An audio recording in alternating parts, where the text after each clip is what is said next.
Pittsburgh's riverfronts have been transformed over the past 15 years or so. From the stadiums and the convention center to linear parks and bike trails, the rivers are attracting people and investment. In fact, the investment along the rivers now totals into the billions. According to one new analysis, $129 million invested in Three Rivers Park along the rivers has helped to catalyze more than $2.5 billion in riverfront development activity. Jay Sukernek is Acting Director, Vice President, and Chief Financial Officer of Riverlife. Welcome. Good to have you here. Thanks for having me. These are big numbers. I was stunned. So you actually had the analysis done, right, to really understand the economic impact of all of this? Right, we did. We've known for years the impact of what we've been doing in Pittsburgh, but we've never really been able to quantify it. So we engaged an independent firm to come in and take a look at what's been done. People tend to believe numbers a little bit more when you've got an independent firm taking a look at them.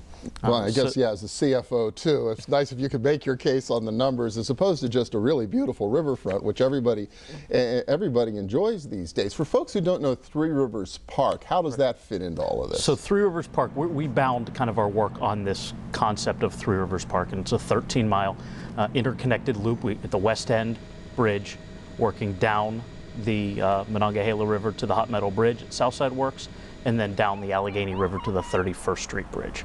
So it's about 13 miles, and that's where we focus our attention on a daily basis. A lot of effort over the years to eventually have, what, a continuous bike trail loop that would follow that whole area? That's the plan, and then you know, there's development, obviously, in Hazelwood, the Almano property beyond the Hot Metal Bridge, in Lawrenceville beyond the 31st Street Bridge, and a potential development in Chateau along the Ohio River past the West End Bridge. So we'd like to complete that loop, but someday I see it growing even further than that. Yeah, going beyond the current pattern. But there's been an enormous amount of investment and development, even if you look at the current pattern of Three Rivers Park. Right. There has. So about $130 million directly in the riverfront from private investment, public investment, and of course philanthropic investment over the past 15 years. And that includes things like the North Shore, the park that sits between the river and the stadiums, or South Shore Riverfront Park at Southside Works, which is a nice little $14 million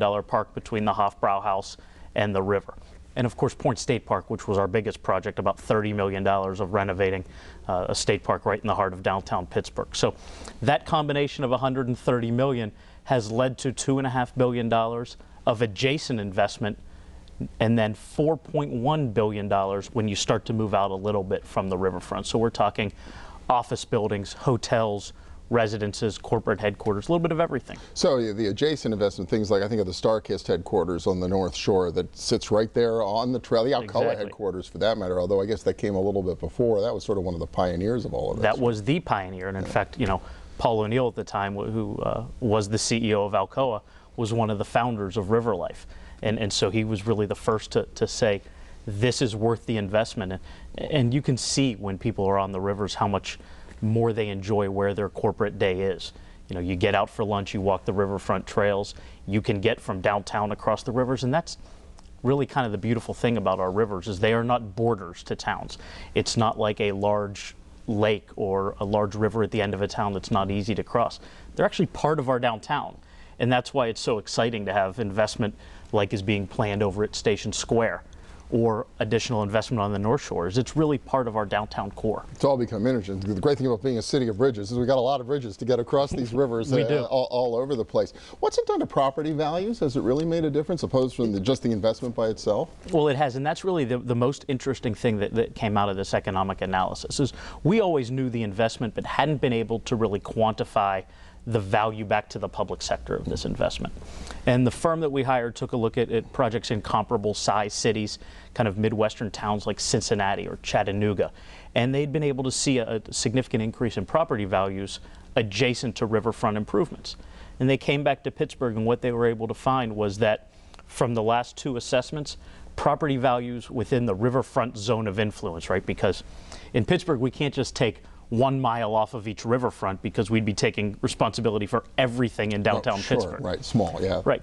So 60% increase in property values adjacent to the riverfronts over the past 10 years, compared to 32% in the rest of the city. Wow. So it's a gigantic number. And a lot of the naysayers, and one of the concerns I had was, well, of course property values have gone up. We've got 2 stadiums, a casino, a multimodal transportation facility over on the North Shore. That's what is driving all those numbers.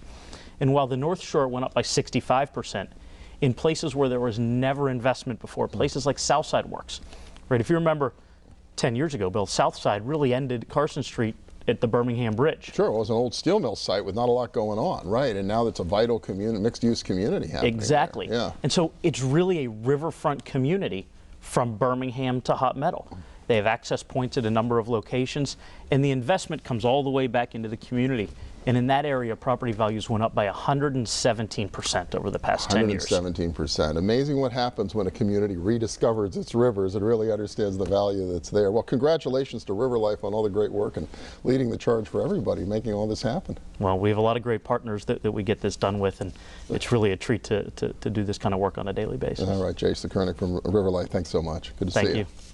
And next up, how a pro bono investment by one of our region's biggest law firms is making a big difference for startups in Pittsburgh's Hill District. Stay with us.